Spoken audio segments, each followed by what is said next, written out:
I'm just doing a quick video, so if you ever want to know what it looks like for spraying your cabinets, this is after the fact. So everything's been masked off, primer's been put on, paint's been put on.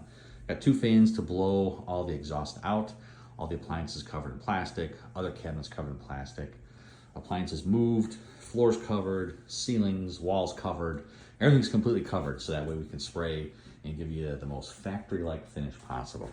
So it doesn't matter if you have all your cabinets there or even if they're the other side. We can make sure that they're sprayed, everything's covered, and you get in a brand new kitchen.